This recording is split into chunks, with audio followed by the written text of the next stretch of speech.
Hello and welcome to Queued Up. My name's CJ Collins, aka the Pathfinder. With me on my left here, Eli, the Ninja Hensley, Michael, Tumbleweed Kepley, and Davis, Tadlock, the Tad.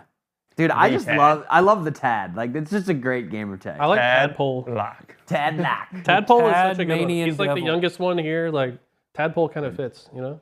It's good, and I think there's a conversation to be had about how you start finding your gamer tag and your identity within the whole space, because like it's hard to come up with a gamer tag, right? Like you don't, and it changes. Like mine when I was 16 was Skillet, because I love the band Skillet, and then it shifted completely to something different, Seraphim, and now it's Pathfinder. But everybody goes through that identity, so love your identity, buddy. I started out as Cosmic Slayer. Shout out to Cosmic Brownies. That was the inspiration behind my first name. He was eating a Cosmic Brownie and like, what should my gamer tag be? And then just put Slayer. I was like, dang, Cosmic sounds pretty cool. But then I was like, how can I make this sound cooler? Slayer. I'm gonna be honest in the fact that I saw so many Cosmics. Like there were so many different Cosmic players throughout all of like younger years of like odd lobbies and everything. Sorry for the distraction, but what is your gamer tag? Go ahead and put it down in the chat, the comments below. Today, we're talking League of Legends, we're talking Call of Duty, we're talking Counter-Strike, and we're talking Valorant. All of those things coming right at you, jumping directly into some League of Legends. We're talking LEC, our European brothers across the sea. We got to look at all of them. Right now, the match to talk about is Fnatic versus GX, the Giants. Those brothers are coming out swinging. That's the highlight match that we're looking at for this season. Those two have gone at it. They're one of the top teams. Both of them are top teams in the LEC. And we've seen some changes in this roster. Giants have made some big shifts, and I don't know. Eli, do you think that's going to be enough to keep up with Fnatic? Obviously, Giants changing their whole roster and then jumping into these matches, you know? The short answer is no. I don't think it's going to be enough. Unfortunately, I think that, there's a lot of changes happening in the LEC in general, where almost every roster is changing that's not named Carmine Corp. So this new roster for Giant X, I think they're going to struggle. I think that if anyone's going to step up in their chance against Fnatic, it's got to come from Isma. He was a fantastic jungler against Los Ratones in the EMEA Masters. They were actually the only team to beat Los Ratones in that tournament. Granted, Los Ratones came back to win the whole thing, but he was looking quite good. In the bot lane, though, I think is where Giant X is going to have the biggest problems. They're going up against Upset and Mickey X, and Mickey X might be the GOAT support player in the LEC, and he has just completely unlocked Upset. I mean, Upset has the highest KD in the LEC right now, and I don't see that changing against Giant X. Kepley, any comments on that? He nailed it right on the head. I mean, the only other thing to look forward to is mid lane Humanoid. Right, Fnatic, Humanoid is a beast, man. Fnatic have just looked so good. They've kind of been like on the back burner for a little bit as G2 have shined. But man, I think it's the time for Fnatic to come back into the league. Yeah, two other teams that we've been looking at that are top teams in the LEC, KC and KOI. So back in the winter split, KC was able to fight their way through and ended up going to do well at first stand, obviously, after that point. But KOI is going to have their first look at being able to play KC again. Davis, what do you think? Is it the revenge tour going to happen for KOI, or is KC just going to be able to reign supreme? I think KC probably will have too much for him. I mean, Koi is coming off their best finish ever in LEC. They actually finished in 4th in 2025 winter. So they are building some steam, but I think, Koi, sorry. But I do think that KC will eventually take this series. Yeah. Anybody else comments on that? We'll take one or the other. I mean, Koi, they've got both teams have some good history. Koi, formerly Mad Lions in the EU LCS, whatever it was called back then. Mad Lions, they've come onto the scene. They've been swinging, so a lot of news there. But KC has been ruffling some feathers. You know, I called them out at first stand. I didn't think that they would perform well, but their roster just looked kind of unbeatable at that point. So I want to see if they can keep that steam, because they didn't look like the unstoppable force that they were during the normal season. But in that playoff run, I mean, they just ran the whole winners bracket finals. Absolutely. And if you look at the playoff bracket, I mean, Fnatic, KC, KOI, the Giants as well, like all four of those teams kind of went tit for tat. Like those are a lot of game fives, a lot of close ones, using Fearless as kind of that main driver for that conversation of how that's going to change. And then we have these roster changes. So I think we're definitely going to get to see some of these new looks within those 4 teams. And then ultimately, Kepley, any dark horses that might exist outside of those? The 2 teams that I'm really looking out for are BDS and Rogue for entirely different reasons. So BDS, they just did a huge roster swap. BDS, they had, some big players. They had most notably Yankos in the jungle. He's been with the LEC for a long time. They swapped out all these players. They're getting a new top jungle support and basically a whole new coaching staff. So if you're going to make a drastic change like that in your roster, you're really hoping that you can get some better results. And then on the other side, Rogue, there's some rumors going around that Rogue is looking to sell its spot in the LEC and that another long-time big European organization is going to pick them up called NAVI. And so if NAVI enters, NAVI is a team that's built on chips, success, so they're going to want a roster. So if you're Rogue, you're really just trying to play your heart out for your spot at that point because they had a really disappointing last split. Yeah, it'll be exciting to see as this split kind of comes together. And obviously we have the longer format, some best of 1s, some best of 3s. Yep. We'll see how those things kind of fall out over the next couple of weeks. And we'll look at the matches, but it'll be exciting to see the matches, especially this Fnatic versus Giants match coming up this coming weekend. In other news, in the League of Legends sphere, we've been looking and watching and waiting and seeing. And one of the things that we look at in the ecosystem is this idea behind co-streaming. Should co-streamers be there? What does it look like when they are co-streaming? What are the benefits? And what are, maybe the challenges that might exist within that? So I'm going to start with you, Mr. Davis. What do you think about co-streaming? Do you think this helps the space or hurts the space? I'm kind of a little bit indifferent still about it because I definitely think that it helps as far as giving more options to viewers. Like some viewers don't really want to be in the mainstream all the time. They like the personality behind it. It gets them more interested. But then I think on the other side of that is like, what's truly being grown here? Is the esport growing the creator or is the creator growing the esport? And so I think, like I said, I'm very indifferent about it. I do enjoy it because I like the personality, so I like to watch the watch party. It is very cool, and I'm not the most interested in League at all times, so it gets me a lot more interested. But I don't think that it's the best way to actually grow and retain viewers. Yeah, there's definitely this idea where you follow maybe a little bit more of the streamer other than outside the game, right? So you're not just thinking about, hey, what does this game look like? You're thinking about, I want to hear this person's perspective on this game. And I think that's interesting because it allows you to be able to identify with something outside the game, which then kind of creates that following around it. So, Kep, do you think that takes away from League of Legends as a sport itself, as an esport, where they're just following XYZ person and it really ruins the integrity of what League of Legends is? That is a really loaded question. I think that it all depends on how it's done, right? So one of the main people in the hot seat for this is someone like Kadril. He's the biggest League streamer by far in the world right now. Kadril brings a lot of eyes to Los Ratones, right? His team, LEC, and he does a good job of like doing some LCS matches, but then he's going to go to bed, so then he'll host the Riot Game stream. My assumption is that, if you have 80,000 people watching Kadril and then he goes to the LCS and he hosts them, that most of them just leave. Like you probably keep like 10,000. So it is nice because you get more eyes on the product. And Kadril's also done a good job of partnering when he can on sponsorships with Riot. So like I think it was like the Marriott Hotel, they did a sponsorship segment together, right, where Riot partnered with Kadril for that. But otherwise, I don't know enough about behind the scenes. That's maybe something you could speak a bit better to. But I know that, when I think about it from a numbers perspective, if I go and say, hey, I'm bringing in 200,000 viewers a week, but then I have to break down that number, what are your sources from? And I see as someone investing in the space that 100,000 of that's coming from this one guy, I almost would rather go give that guy money than give you money, right? And so that kind of takes away from it. Also, Riot, while they can put some co-streamer rules in place, like they can't help grow it from a translation perspective. They can't control Kadril and offering the esport in multiple languages.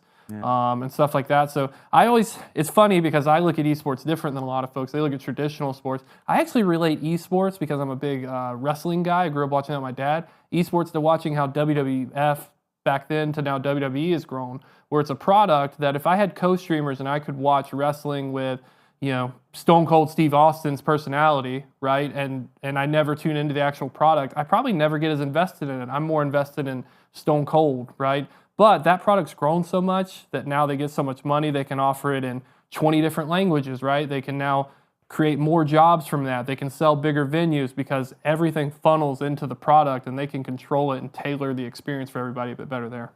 Yeah, question for you, Eli. I mean, ultimately, when you look at this space, I think it's interesting because maybe Cadral's stream is good because it brings 80,000 viewers, but maybe it's bad because it doesn't live up to the same production quality that you would get from watching the mainstream. So Riot spends a lot of money over here trying to get this to be some kind of product, and Cadral's over here kind of, maybe he's goofing around, maybe he's just like screwing around doing something like that. Do you think that that takes away from the sport, or do you think it adds to it?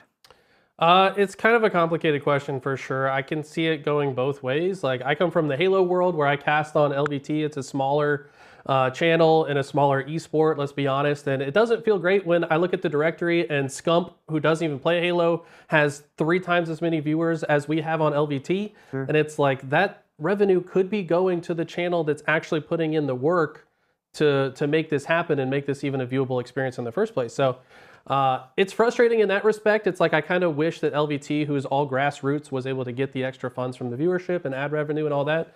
But at the same time, it's like maybe Scump gets a few players, or like, I don't know, if Scump has 40,000 viewers, right? And even 10% of those, 4,000, see it for the first time and they're like, you know what, maybe I should start playing Halo. And then they start playing Halo, then they start buying the skins, and then they get even more invested. Next thing you know, they're showing up to the tournament and they're rooting us on the couch, and then maybe they become LVT fans because of it. So it's like there's extra eyes that we could maybe draw to us, but in the short term, it does suck that, you know, someone's kind of stealing a big chunk of the revenue. Yeah, I think one of the reasons that makes this one so hard is the fact that it is about money. It really is. Like, it's because it's like the viewer is $1. It's $1 for the marketing agency, it's $1 for the game itself, and it's $1 for the production agency as they're having to cater to X amount of viewers, which makes their production quality go up or down. And then Cadro gets money for having those 80,000 views on whatever game it is. So it's like, it's really this interesting conversation. I did a little bit of a deep dive and I looked at Riot's website. So you have to apply to be a co-streamer. So there is a contract to be a co-streamer. And I would be curious to see what's actually in that contract. If there is dollar exchange based off of a viewership level, if they do ask for metrics. I know that was in one of the lines too, is like you will be asked for what metrics they use. So maybe they're using those metrics to be able to get dollars for their own sponsors. And so like, it's a very interesting conversation. It makes it very complicated. And I think when I do ask the question myself, it's like, what's good for the esports ecosystem for League of Legends and what's good for the business side of things to make sure that everybody keeps going on this end. And I think those two are kind of against each other in this conversation. I think that makes it really, really complicated. So Davis, I think if I were asked a pointed question to you on that, it's like, what do you think you want? Do you think you want the business to be some more successful, or do you think you want to see the esport grow? I'd like to do one point before you answer that. Go ahead. So it's an important note, and maybe it could alter how you say. So we've seen a real example of this in League, where the LPL is an example. They don't have English casters anymore. So the English cast, at least I couldn't find it, right? And I've been watching the LPL off and on, right, throughout the years, but the LPL used to have English casters, so you could tune in. You had a League of Legends English version of that Chinese league. Now that English caster is pretty much I Will Dominate, which is a streamer, right? He's been a long time jungler for the scene. So I just wanted to throw that point out there before you answer your question. Yeah. And could you repeat the question? Sorry. Yeah, no, so it's like, I think one of the things I struggle with is like, do I want the business to be successful or do I want the esports to grow? Do I want more League of Legends players? If I had to choose one, because I can't pick both based off of these things being at wits with each other, which one do you think you choose and why? I mean, I kind of don't want to say it, but I do think the business side, just because, like you said earlier, I mean, the dollar number is what runs everything. And so ultimately, if you want to see the esport grow, you have to have the dollar amount go up to be able to support that. So making sure the business is, sustainable and making sure that we're heading in the right direction there. But obviously, the best way to do that is to expose League to as many people as you can and to get as many people to see it and watch it as you can. So it's a weird, teeter-totter, but we'll figure it out. Yeah, I agree. I would, by the way, that's a super loaded question. I don't know how I would answer it either. I think my heart would say here, let's do bigger esports, and then my head would be like, nope, business has to run or else there is no esport, right? I don't think it's mutually exclusive though, right? Like you said, sometimes just more people watching because they watch that streamer, like that means that that's more people in the esport, or like it doesn't necessarily mean that the company is going to make less money because the streamer exists, right? Like they're not going to be mutually exclusive. Plus, I always wonder, like, what's the actual percentage of the revenue that League of Legends gets from people watching the stream. It's probably tiny in comparison to like skin sales and all the stuff that's actually in the game. So it's like they probably don't care that much. It's not going to like pull that much ad revenue when these other people stream their game. So I don't know. It's a really tough one. Yeah, I assume they're looking for like a conversion rate of some kind. Right. Because I mean, you see this in the gaming sphere all the time. I mean, we see it with Twitch streams, YouTube streams, where content creator A, like Eli's an example. Eli is one of the biggest Halo advocates I know. Eli is going to play Halo. He's going to advertise Halo. But when it comes time for Halo to do a partnership, they're not partnering with Eli. They're partnering with Call of Duty streamer Scump. They're partnering with guy who hasn't played Halo in years, Dr. Disrespect, right, or whatever, right? They're giving them money to try to bring other folks into the scene and hoping that some players latch on and stay. Yeah. I think it's so... The more and more we talk about it, and I think you made a really good point, Eli, where it's like, can they be mutually exclusive? And it's like, I think today as it exists, like Riot's going to have beef, and that's why they have an application process to be a streamer with them, because you have to comply with whatever thing they want you to do. And I'm certain there's a reason that's not public, and streamers don't normally talk about all the details that go into it, right? Because I'm certain there's some convoluted areas where maybe they agree or don't agree. Well, let's be honest. League of Legends players are known to be a little toxic. So, yeah. like, I mean, it might just come down to the contract being like, hey, don't say anything stupid during the stream or talk down about League in general. No, I mean, you know what I mean? There's definitely an NDA in there that says... but the money part is where the question mark is. Exactly. I would put it, if I'm them, I'm putting an NDA on the money, and I'm putting an NDA on like anything that despairs the game or anything like that, because it's like, if you're going to have 80,000 viewers watching this game, like it's going to be really impactful, and I want to be able to control that, and I'm the one who has to give you permission to do it. Yeah. So if I put my like really serious business hat, it's like, yo, that's my game, like ultimately, and that's how they approach it a lot of times. Is like, if it's their game, they're going to be able to control all those pieces inside of it. But it is interesting to see kind of the counterpoints on like, is that good for the esport? Maybe it is. You know, there's some areas there where it's like they've made some concessions where they at least allow it. They could say, no, we don't do this, right? Yeah, it varies by game pretty greatly as well. I mean, take Nintendo, for example. For whatever reason, they hate competitive Super Smash Brothers, and they try to shut down every single tournament. But it's like, us as Smash fans want Nintendo to be a bit more open-minded and be like, you realize that like a huge chunk of your player base that play every day is because they're competitive, so you should probably support the ecosystem around it. But they're just like, no, it's toxic. We want this to be family friendly. So it's just like the vision of the company and how they want to enforce these different things is widely different across. And Riot has definitely put themselves in a position where they are willing to support it, right? And so they're saying that and they're doing these things. So I'm not like putting that like, oh, they're only business hat. They definitely want to grow, and I think they see this problem, but it's more of like, how do they navigate it is really complicated. Yeah, and there's got to be some kind of good upside to it behind the scenes, because I mean, the co-streaming conversation's been around for a long time, and it kind of bled into real sports, right? So we see like NFL through Amazon Prime partnering with Tim the Tap Man, so Tim the Tap Man can co-stream certain football games, right? So there's got to be some upside to it, but I just wonder what that conversion rate looks like. Yeah, and on the regular sports side, like broadcast rights are everything, right? Like nobody is able to stream NBA games.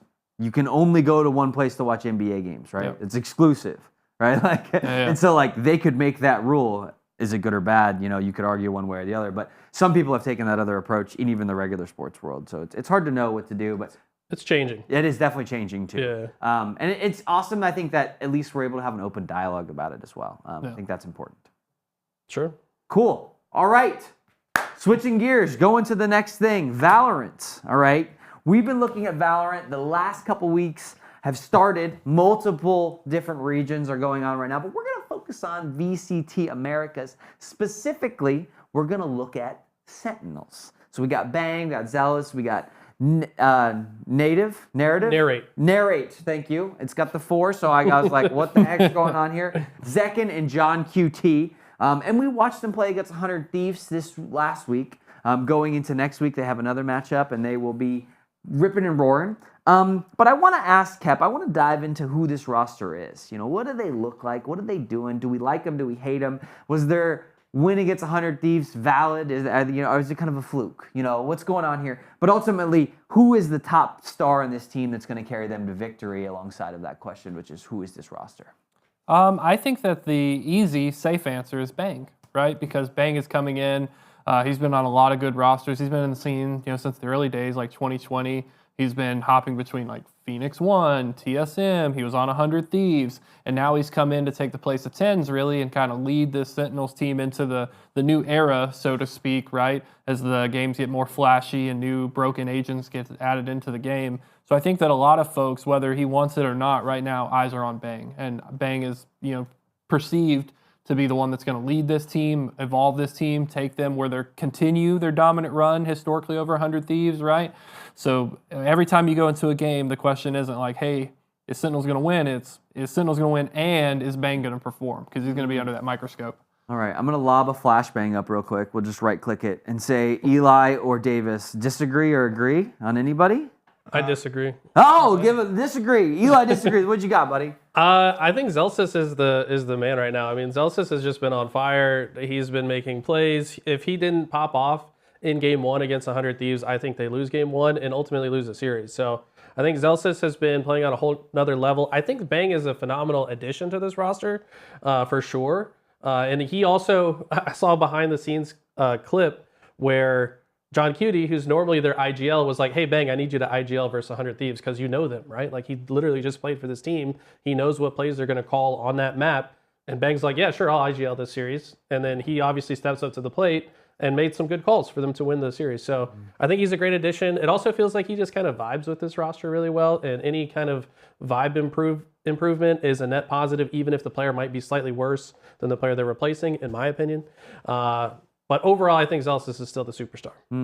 Davis? For me, I don't think he's necessarily the superstar, but the player that I'm looking at the most is Narrate. Also a new member of the team. I think that he's got a lot to prove. He's also playing Initiator, which from playing Valorant and having a lot of experience in it, the Initiator holds a lot of weight as far as getting your team into space, getting information for your team. So I think jumping into a team like Sentinels, with as big of a fan base as they have and expectations as they have, I think he's got a lot on his plate, and it'll be interesting to see how he responds. All 3 answers.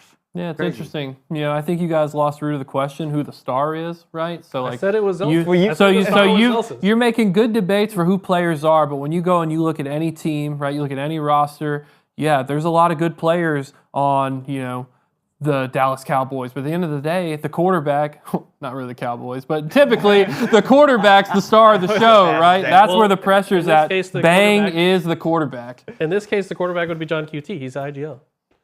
Bang was maybe the quarterback against 100 Thieves, but we don't give coaches credit around here, okay? He's not a coach. Kaplan's a coach.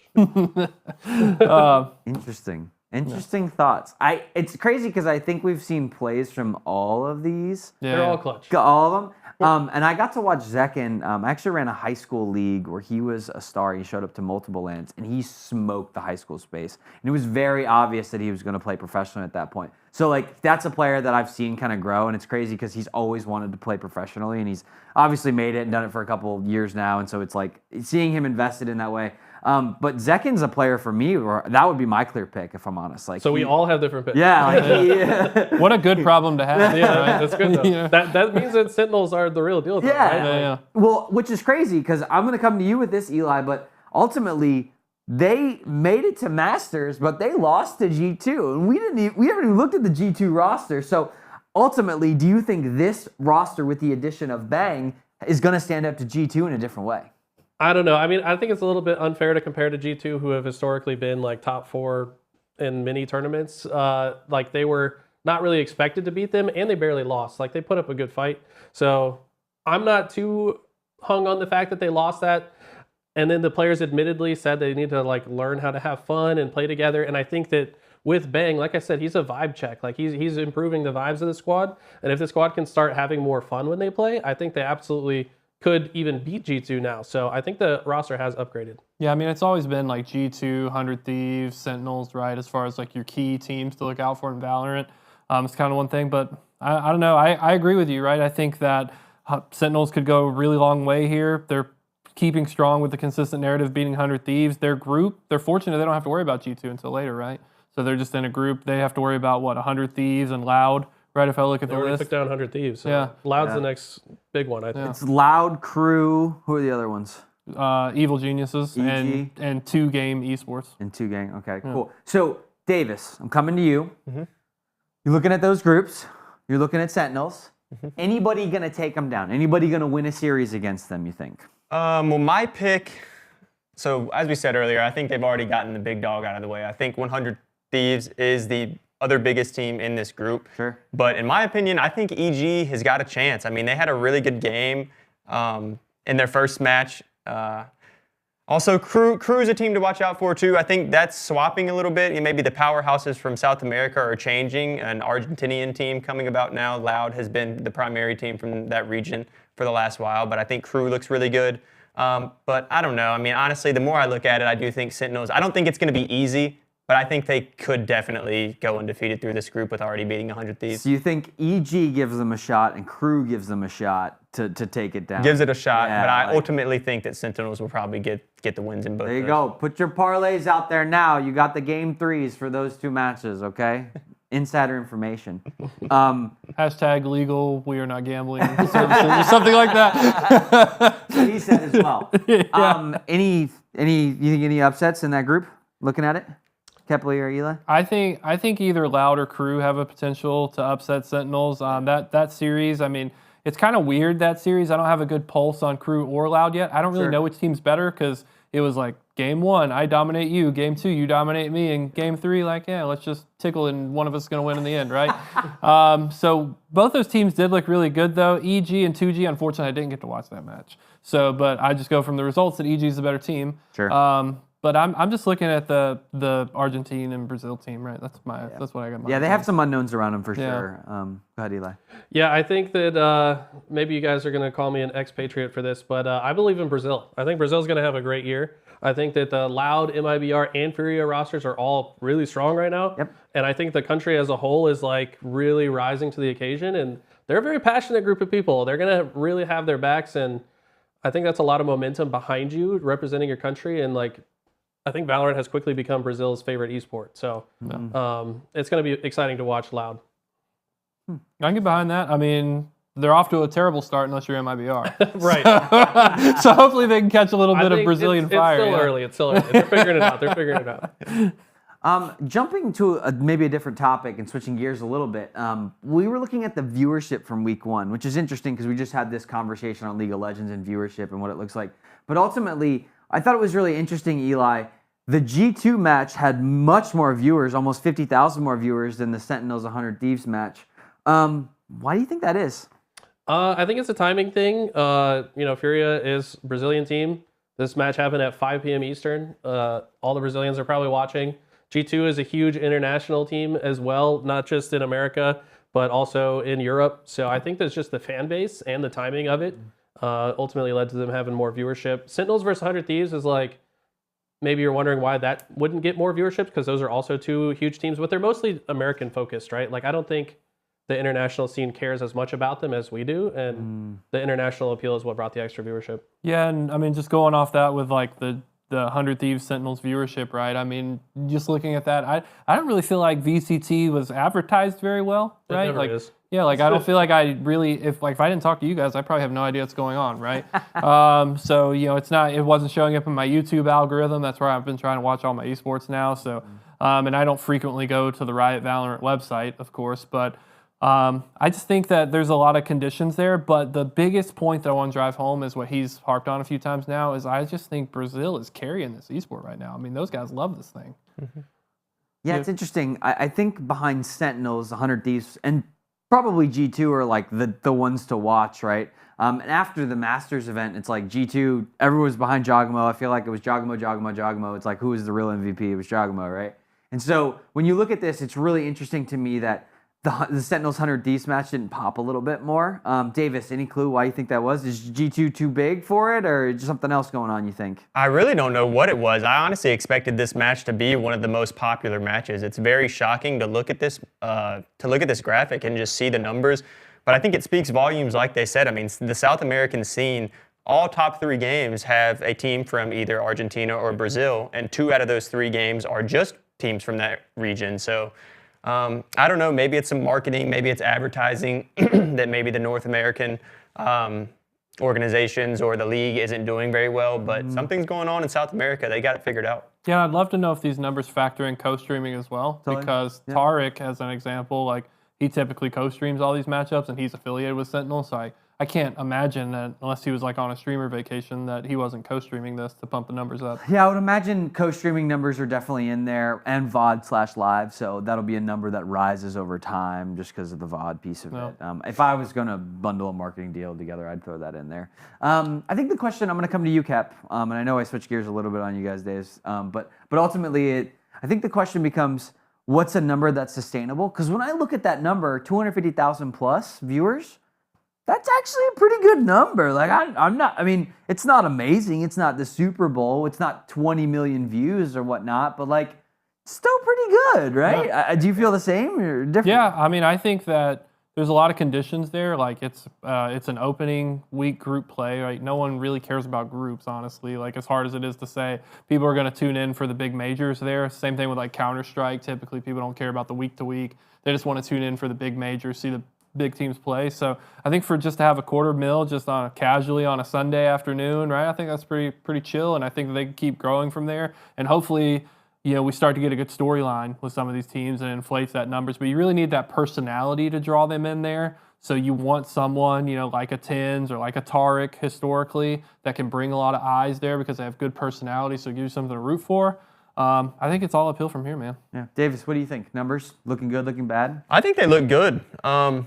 Definitely could be better always, but I think it's at a good spot. Yeah, I would agree. I think if I were to sell it to you and I said, hey, it's $1 a view, per person that I'm holding there, and I'm charging $250,000 on one match, like that's $1 million a week, and you have a 6-week season, so it's like you're looking at a $6 million media buy pretty quick there. If they did $1 a viewer, maybe they do 50 cents, maybe they do 25 cents, or whatever. So it'd be really interesting to see what that conversation has to look like on the back end of it. But it is definitely one of those things where it's like, this is a sustainable number, where I think in the past we've seen like terrible numbers, right? If like I've seen times where like Call of Duty is like 40,000 viewers, and you're like, oh, that's not enough. Yeah. And I'm not going to shoot across the bow here, but I know I'm going to go to Eli. I wish we had 40,000 viewers for Halo, man. I'll tell you that right They're now. hoping for 10,000, baby. We're in a bad spot with Halo right now. Now, when I look at this looks very healthy to me. I mean, these are numbers comparable to like really big league matches, and those have some of the highest viewership across all esports. So, I mean, to start, like he said, on a group day, over $250,000, 300K, that's crazy. Like if this continues at this rate, and typically, like you said, people care about the end of the tournament a lot more than the beginning of the season. It's like at this scale, I could absolutely see in the finals having $1 million. Oh, totally. Yeah. So, and obviously, maybe Valorant is a little bit more heavy on like the America side, because we're looking at Americas. We're not even looking at the other groups. Right. Yeah. And there's a huge Asian culture that is about these games that is still really, really big. In a lot of ways, bigger than America on the esports side in general. I don't know if that translates from like League of Legends to Valorant, if it's just too different. there's definitely of a game. like some Riot fans that sure. like both games simply because they're both Riot. I feel like Chris is an example here in our office. He just loves Riot games, and they make great games and they do it well. So Yeah, and even more so. I mean, you look in Europe with Counter-Strike, Blast, they do those little fun skits between games. They were doing a skit at some PC bang that they were in, and there were some players there who didn't play Counter-Strike anymore because they swapped to Valorant because they felt like the game was more balanced. They didn't feel like they had to deal with as many cheaters, right? Stuff like that. So there's a market for both of those, and Counter-Strike is almost like soccer for Europe. I mean, it just feels like a way of life there. So if you can get Valorant in that just marginally, it's going to pump your numbers up a lot. Wow. Well, we looked at viewership for Valorant and League of Legends, and so I think that taps a bow on the viewership conversation. We'll see if it comes up again. But we are going to switch gears. We're going to talk some Call of Duty. Okay, we just wrapped up the major, and it looks like we are entering Rostermania is happening in the Call of Duty franchise. Maybe it just exists because Kenny got dropped from OpTic, and then they picked up Hook and dropped Pred, and all these changes are happening. And I think ultimately this is the time of year right before champs. Everybody's looking at their roster and say, hey, we got to make some changes to get to champs, buddy. Sorry, Kenny, get out. Have a great day. See ya. But we love you, Kenny. But you got to go. Kepley loves Kenny. We don't know where he's going to go yet. There's lots of conversations, but ultimately, let's start with maybe a group question on, because there's going to be some players that are on the market now, right? There's going to be some folks that are like, hey, if I'm Hydra, I'm kicking butt, 100 Thieves. It's like, you gonna offer me some money? I might come play with you.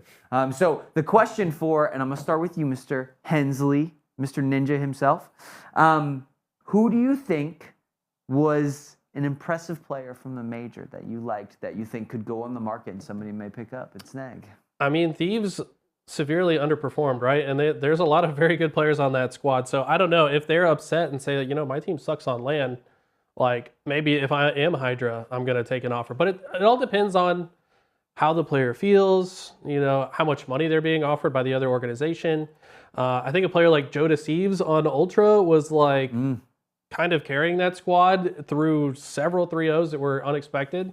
And it's like, I'm pretty certain that other rosters are taking notice, like, hey, this guy is kind of playing insane right now. Maybe we could pick him up. So those are 2 picks for me. There you go. Kep?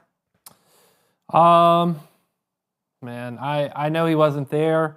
I know I'm going to get some hate for this, but I'm telling you, people are sleeping on Kenny, man. I mean, Kenny is just like, that's lightning in a bottle right there. So I think right now, like if I'm an investor, right, Kenny just had the worst season he's ever had historically, right? So you got to think that like he's got some rings, so like there's a little bit of value there. But this is the time to buy, baby, because he's going to be a little cheaper, right, based on that performance. But I think the long-term investment for that can pay dividends. And I wouldn't be surprised. I mean, if I speak honestly, if I'm 100 Thieves, like that's Kenny's original home. Like maybe bring him back, right? Because he does have some good leadership. And if you can get the right, atmosphere around him, right? We heard a little bit from Coach Karma, right, in OpTic, talking about some of the issues that they were having internally with Kenny and Pred. So Kenny going to a new atmosphere in a new world, you might see that guy's still a beast, man. People are sleeping on him. Davis, hot on the market. Who do you think?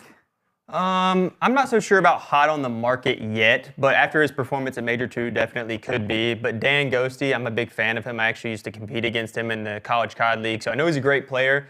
And I think that he brings that mold to a team where he doesn't have that superstardom yet, to where if you bring him in, he can form to a different role and become a superstar in that role, because I do believe that he has the talent to become that. He just really hasn't arrived at that level yet.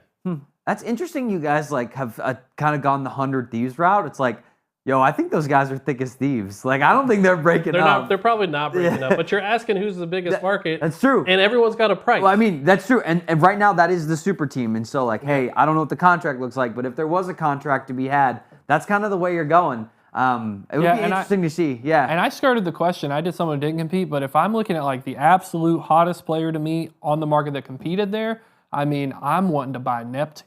Yeah, Neptune. If I can get Neptune off of Surge, I'm buying Neptune. I was going to mention Neptune, but then my brain was like, well, after the way he performed, he's not going anywhere. No. So, They're probably, second place, you're not breaking up, probably. Yeah. I mean, for me, it's Gwinn. Gwinn on the Carolina Royal Ravens is the only good player on that roster. SlasheR and TJ Halley, not good. I will not allow That's great. TJ Halley slander. Not good. I will not allow it. Listen, they played for a long time. They've had a great career. It's time to hang it up. They've not done well. They're not going to do well. No. Different conversation. Gwinn is the hottest player on the market right now. I think that you would go and attack. You think he's on the market? Well, maybe. I don't know. It depends on where Kenny's going too, right? But, okay, so I am going to switch gears on a little bit on the topic. Pred gets dropped from OpTic. Hook gets picked up, right?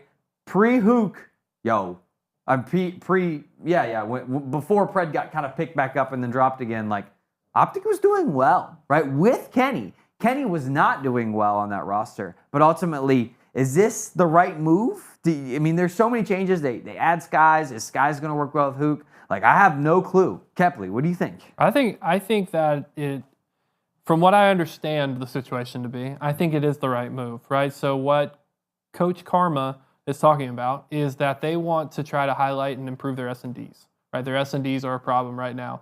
And unfortunately, whatever's going behind the scenes, they love Kenny, they love Pred, but they weren't getting any better at S&D there. So the belief is that Hook coming back and this new roster forming, we are going to see a little bit of that improvement for their search and destroy game, and they think that their respawn is good enough and that player skill is good. I mean, Hook's a monster, right? So it's really like, which one do you want? They keep picking one up and dropping the other. So obviously there's some love there. I think it's going to be improvements all around. I think OpTic are definitely going to have something to look forward to this season. Disagrees? Agrees? Hook is a monster. Hook's a monster. I mean, I'm biased because Hook like also played Halo and was on one of the best Halo rosters of all time. And at the time, and I'm good friends with Gwinn, who's a legend in the Halo scene, that teamed with Hook and Sniped Down and Pistola.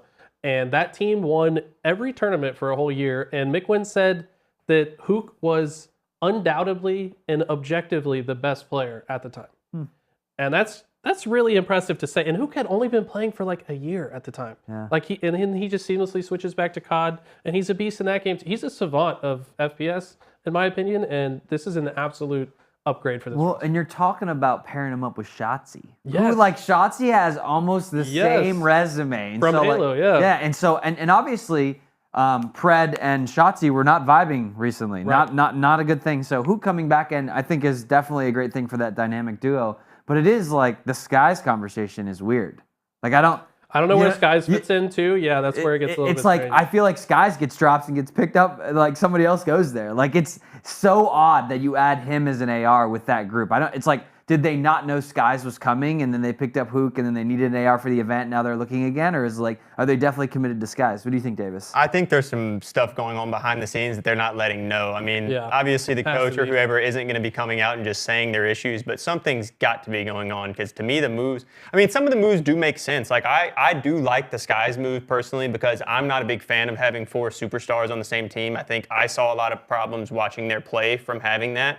A lot of players playing for themselves. So I think Sky kind of brings a glue man type of aspect to the team, so I like the move. But I just think it's super weird jumping like from Pred to Hook, back and forth, and just the timing of it is really weird to me. So something's definitely going on behind the scenes. Yeah, I don't really agree with that. I mean, Pred had a good performance, in Major 2 against Rocker, right? But outside of that, I mean, it's been a weak split for everybody on the team. And if you go back to Major 1, Hook was there and they did well, right? So I don't understand this narrative that like, oh, Pred had one good game. It's the same thing to me as like, oh, everyone's saying you should drop Kenny, and then you drop Kenny, and everyone's like, why'd you drop Kenny? Right? It doesn't make any sense, right? People have just been calling for roster changes, and now that it's happening, people are like, on to criticize the next thing, right? It's the green wall. Let's try to break them down.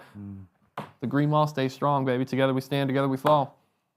I just think it's super weird how, like, whenever Pred came to the team, then he's playing, then he has to go on a leave that nobody knows why, and then he's back, and then now Hook's playing, now Pred's back, and something's going on. It just feels like a mismanagement thing. It's like, if you were going to do it, you would do it crisply, and it's like, they're just doing, it's like they're reacting to the situation and not being proactive in their thought process, especially when it's like, yo, this is where you have to get it right. Like, Champs is coming, and Champs, as we know in Call of Duty, is the only thing that matters. Yep. So if you don't get your roster squared away right before Champs, you're in big trouble, right? You got to fix that stuff. And I don't know if these are the right moves to fix those things. I really don't. It definitely feels reactionary in a lot of ways. Like you said, it's like, oh, they're in a slump, time to make a change instead of like trying to rebuild it. But it did feel like there was some fundamental problems that could not be solved if Shotzzy and Pred don't get along. Like, in my perspective, on every roster that I've ever been a part of that was successful, we actually loved hanging out with each other outside of the game. We treat each other like brothers.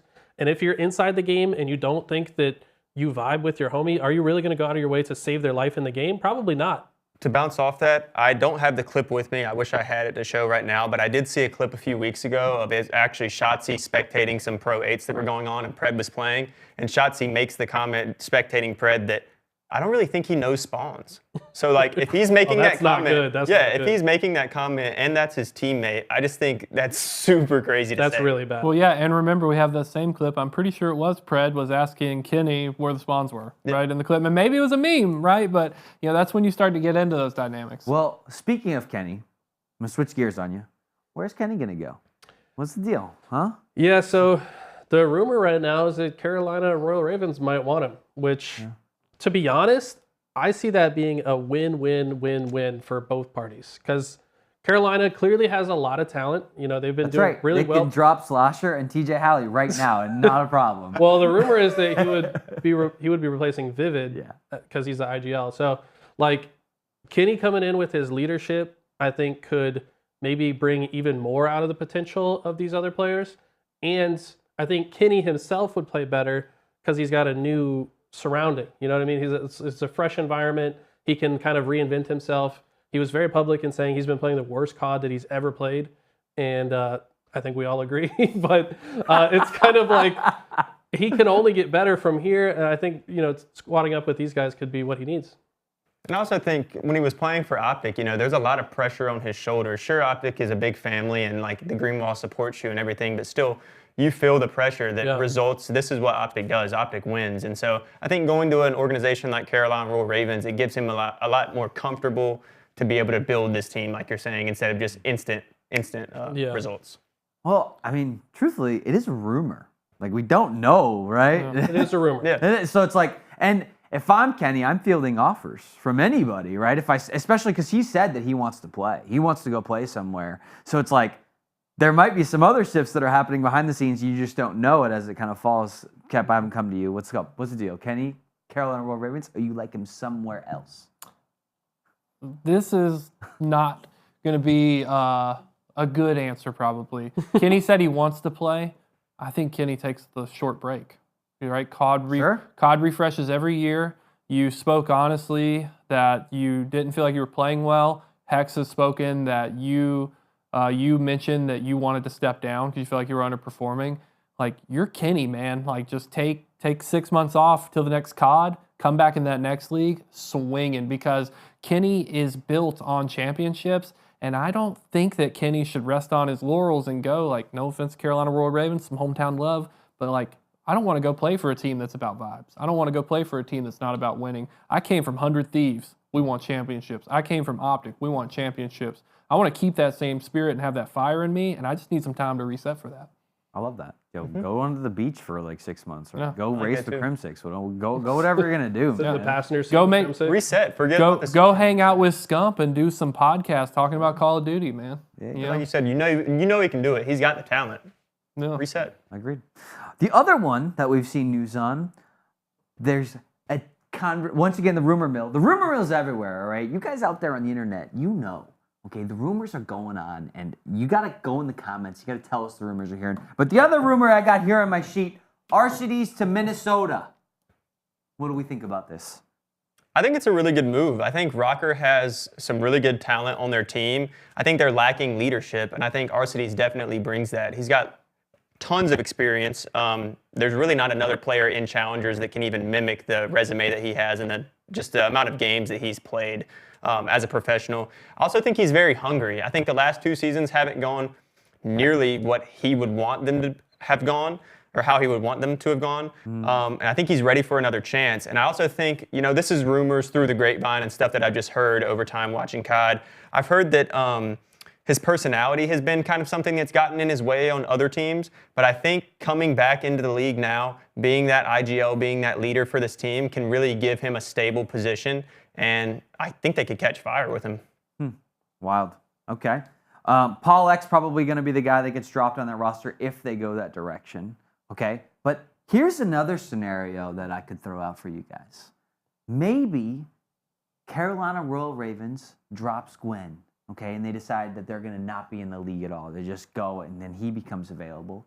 They grab Kenny, they grab Pred, and then they grab RCDs, and they make a new team, all in A, no Saudis in there. They smoke everybody all season. I don't think that roster would work. No, I don't think so.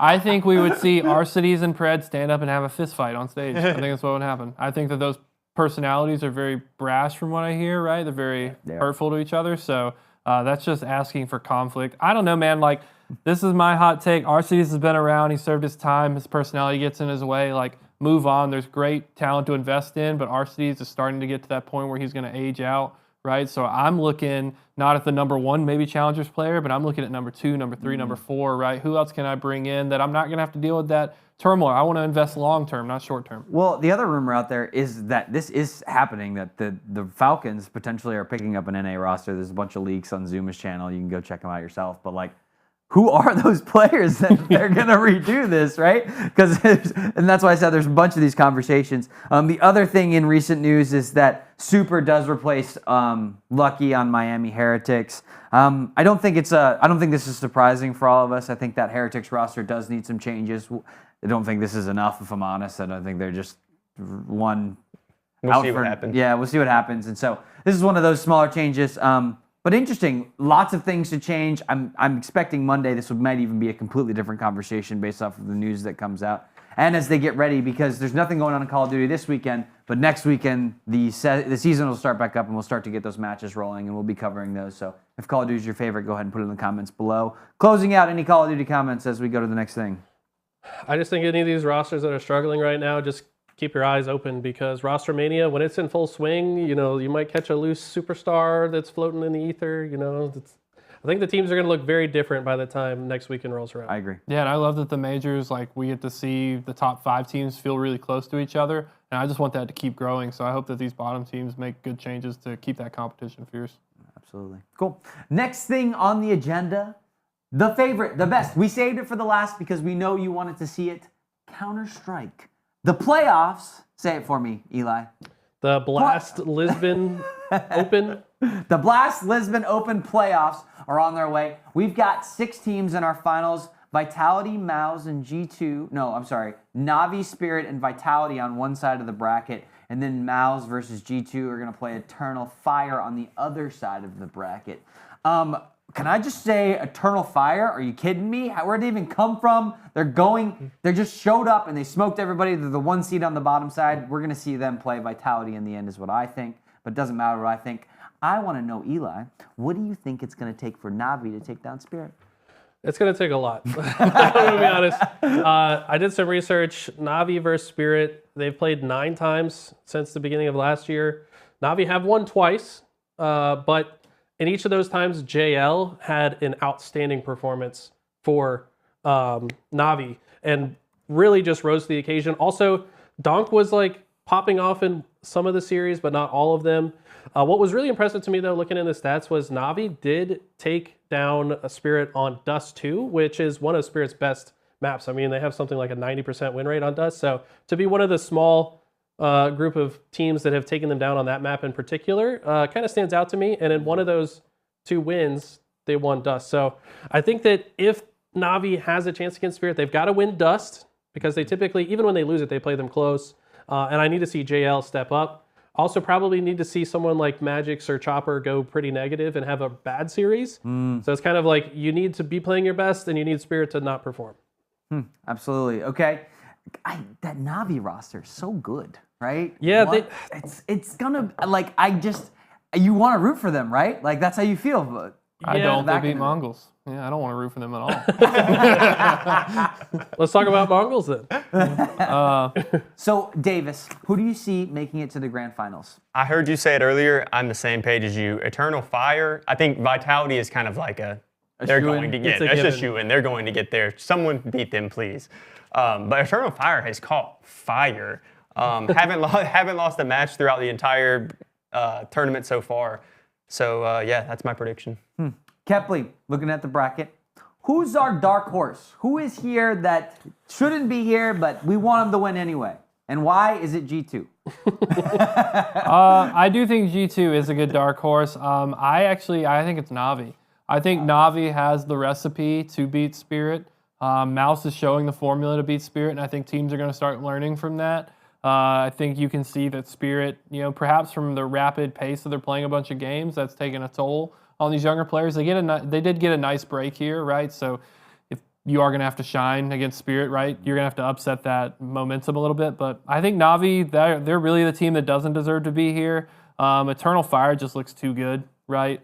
But there's such a star-studded roster. Everyone expects NAVI, G2, they're the dark horses. They don't really belong here, but either one of those could really shine.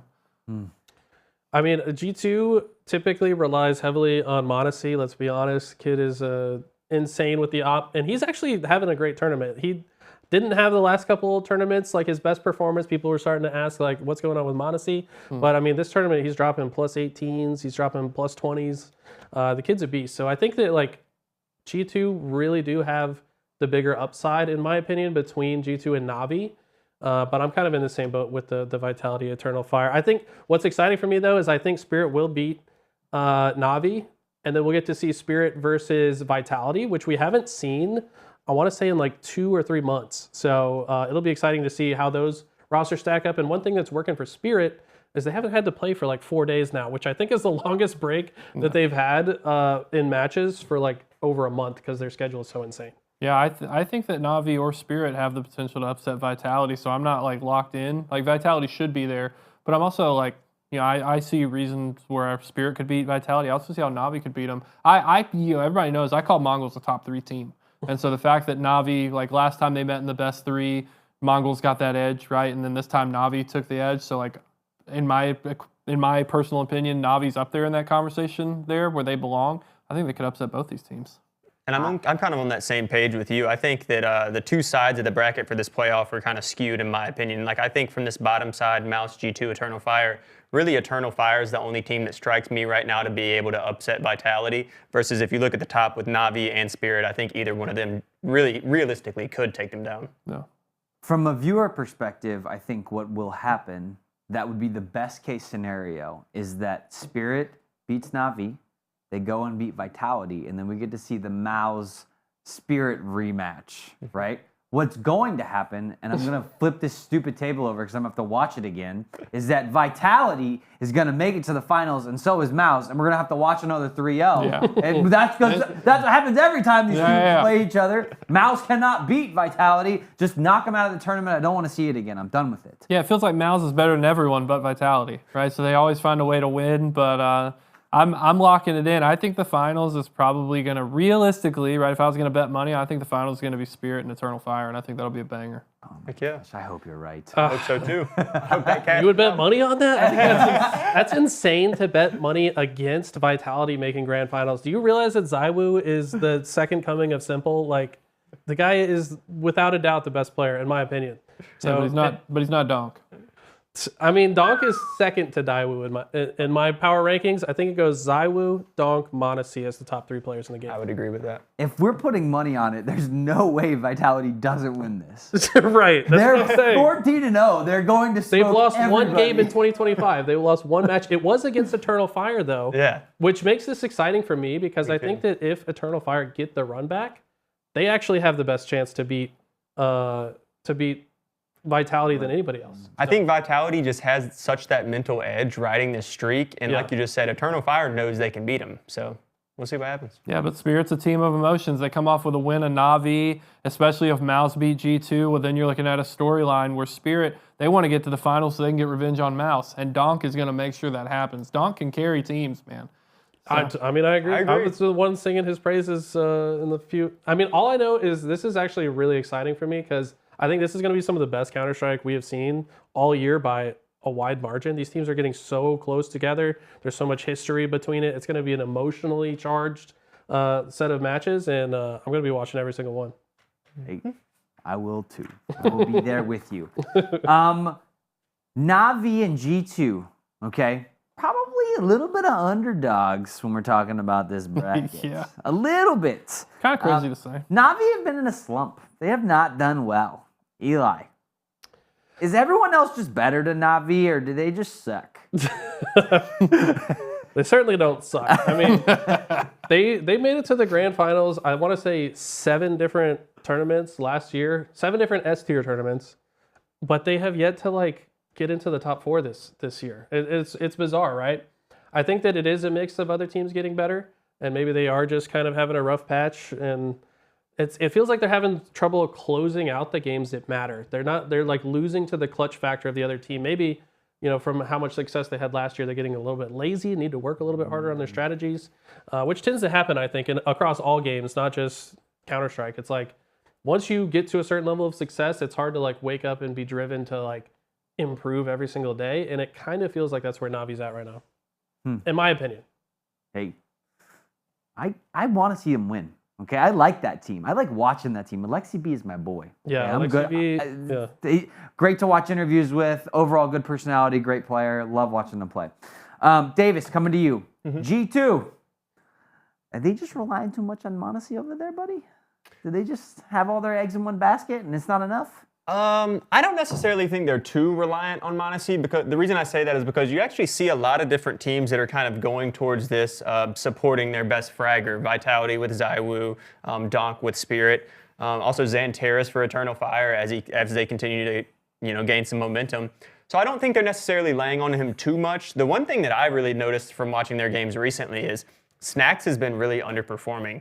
And Snacks is also their IGL. So I think those two things adding on top of each other, I think his lack of confidence in his own ability can definitely lead to lack of confidence in his calls. And then that leads into, worse play for the team. So I think it's more something like that. I don't think, if Vitality's winning every single match and, they're building their strategies around ZywOo because he can take the gunfight and win them, I think clearly that's something that's working. So I don't think they're putting too much focus on it by doing it for m0NESY because I think m0NESY is a great player. Do you think if ZywOo was on that roster instead of m0NESY, it would be the same result?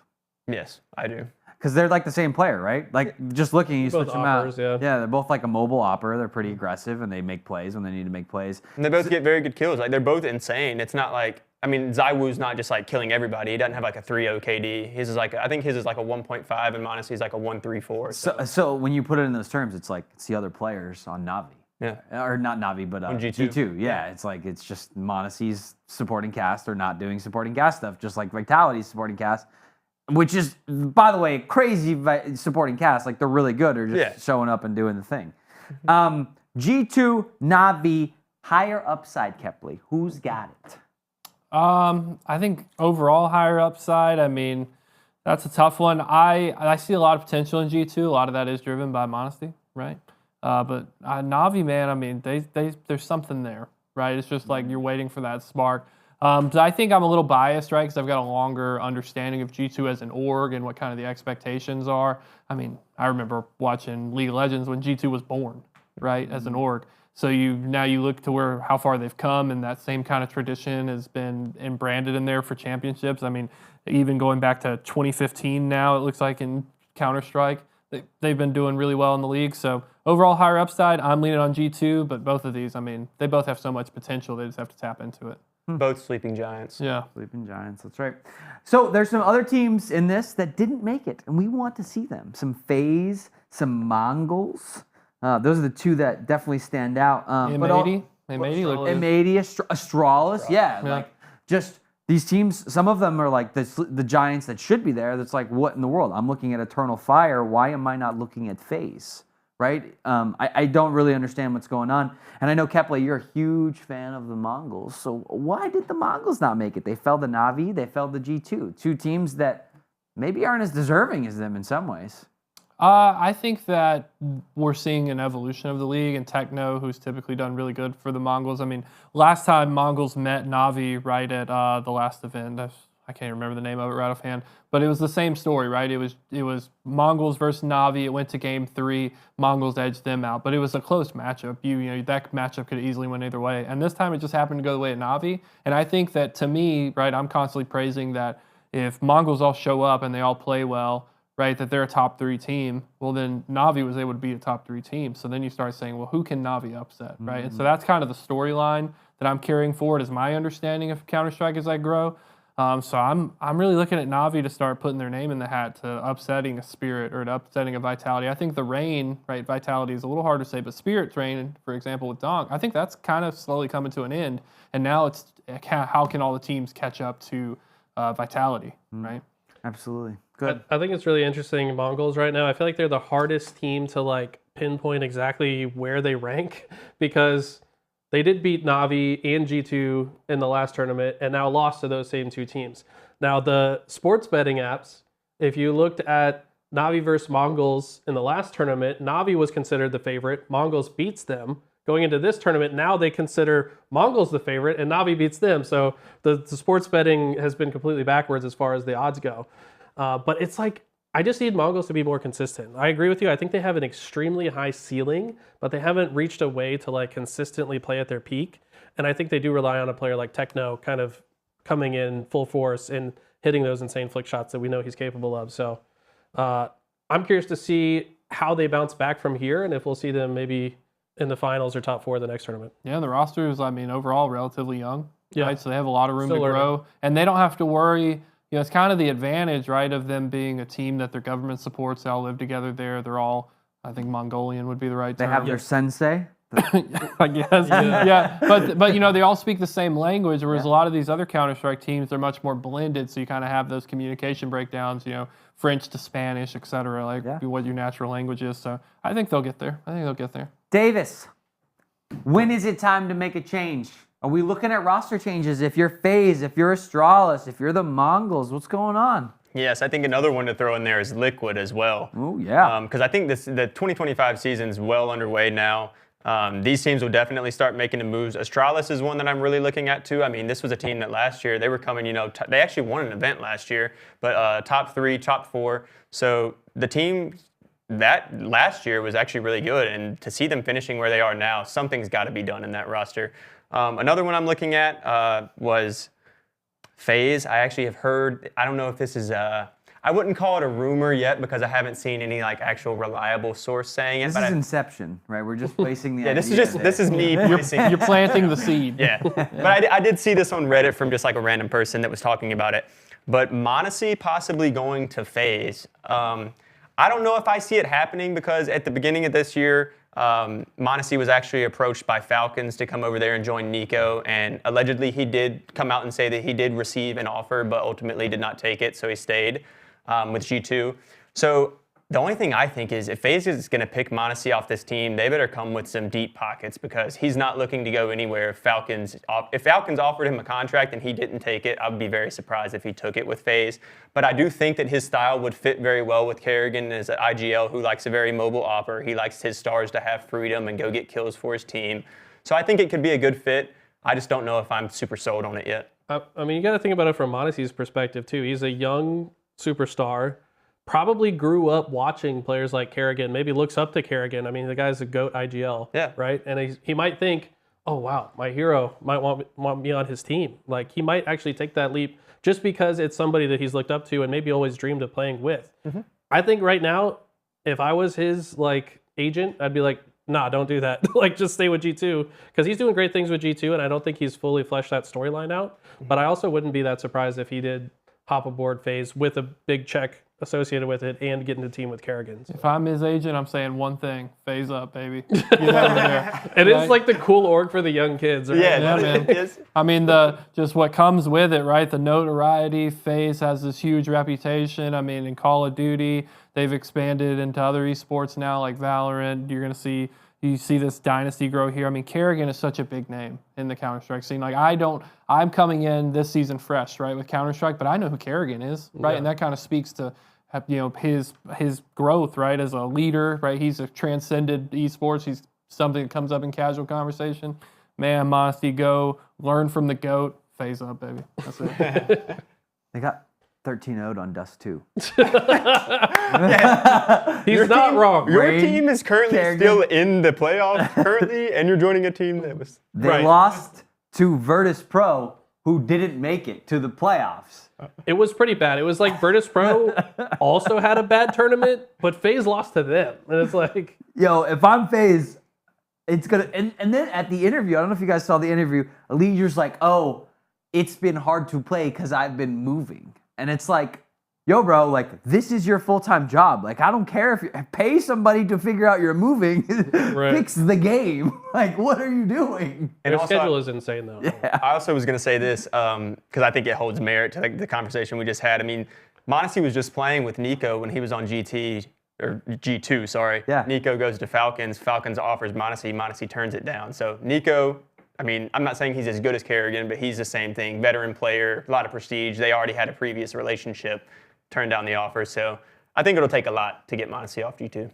I agree. Yeah, I mean, and if I'm one of these teams, I'm looking at trying to figure out how to make a switch, right? Whatever it is, just because there needs to be some explosiveness in some of the rosters. Ultimately, Eli, this is going to be one of our closing points here, but you are a former pro player. You are Eli the Ninja. There's montages out there about you. It's true. There's a lot that goes into a team. Is that true? Right? It doesn't happen overnight, and it has to be deliberate. So, what? I don't know what they're whispering. It's probably nothing about me. That's okay. Oh, okay. Prod can hear it. Don't worry. Check out the montage. Play the montage. All right, roll that thing. Let's go. When is it time to make a team change? Ultimately, is the question. I feel like it's, and I bring this up a lot because it really is important to me. It's like the general vibes of the team. And like, there is a kind of a window in time in which vibes are great. And that's why teams have what people call a honeymoon phase. Like usually when a new team forms, everyone is putting in 110% because they really want it to work and they want that team to do well. So they might even be playing beyond their normal best gameplay. But then there's like a complacency phase where it's like maybe you reach the high that you were looking for, and now you're getting a little bit lazier. You're not waking up at 9 in the morning to practice your grenade lineups. You're not waking up early to grind matchmaking or whatever, right? And it's like at a certain point, you can start to feel that in your practice. You can feel like this isn't the same feeling that I had when I joined this team, and our placements are reflecting that. And a team like Astralis that just got 3rd place in majors last year, now getting top 16, it's like, to me, that's an obvious time to start looking at possible team changes. They're probably down that road already, but it really is just, it comes down to when the team is underperforming and it just doesn't feel good to play with that same group. Yeah, I mean, you hit the nail on the head. You know, when it's time to make a change, you kind of see it, your results go down. And I think all these teams we talked about, it's time for a change. Talking to you, okay? Well, we're going to do some other announcements really quick, just to highlight a couple things really quick going on esports. We know we love the big 4 on these shows, but we do want to make sure that other esports get love as well. So, Eli, can you just give us a quick recap what's going on in Halo right now? Sure, yeah, Halo, maybe this will bring some more viewership. Like we said, I wish we had 40,000 viewers. So please watch the tournament this weekend. It's going to be the $50,000 FaZe Kason Invitational. It's only the top 4 teams. So you're going to have Shopify, OpTic, SSG, and FaZe, who are finally announced now. We don't have to call them their stupid name before. They have officially been branded as FaZe. It's going to be really cool. It's going to be awesome because Shopify have won the last 3 tournaments in a row online, secured the #1 seed for the first HCS major. I don't think they have much to get out of the FaZe Kason LAN. It feels like a way for the other teams to figure them out more because they're going to get to play against each other a lot. But a team like SSG, who is kind of underperforming, I think they're going to get a lot better this weekend, and it's going to be some exciting action. Well, make sure to check out that Halo action going on this weekend. We're excited about it. Go Green Wall. Duh. Yeah, OpTic, they're going to be looking for their revenge against Shopify. Shopify, yeah, because Shopify's gotten the better than the last 2 weeks, so they're 3 weeks. 3 weeks, yeah, and one was a grand finals reset for last weekend, yes. Yeah, OpTic actually 3-0'd them in the first grand finals, and then Shopify 3-1 them in the next one. So there you go. So hey, Green Wall. No FaZe up this time. FaZe on the CS time, okay? It's crazy to see all the orgs in the same spots because you root for them because, you guys get it. You understand. We just you stay OpTic the whole way, baby. Yeah, Green Wall. OpTic has a good chance. So check that out. And also, the Birmingham Major for Rocket League is going on. We're going to cover the post-action as it comes on, but check that out this weekend. It's going to be pretty sweet. There's a lot of explosive teams on there. I was looking at the rosters today, and definitely some familiar faces. And Rocket League never disappoints. I think there's always some close competitions, but we'll cover those close matches. Definitely more on Monday, but check those out. I don't know if you guys have any thoughts on Rocket League. Yeah, I think that esport is super underappreciated. I think there's a lot of good highlights there. I mean, Rocket League, from just a general household perspective, it's a lot easier for like your parents, your grandparents to understand. So if you're trying to get folks into esports, Rocket League's a great entry to that. Love that. Perfect. Cool. I think that was perfect. Yeah, it was perfect. Cool. Well, this has been queued up. This is the team. We're talking more action again on Monday. We'll see you then, and enjoy your day. Bye-bye. Later. Deuces. That was good. Good job. Good job. Thank you. Good job, guys. Boom.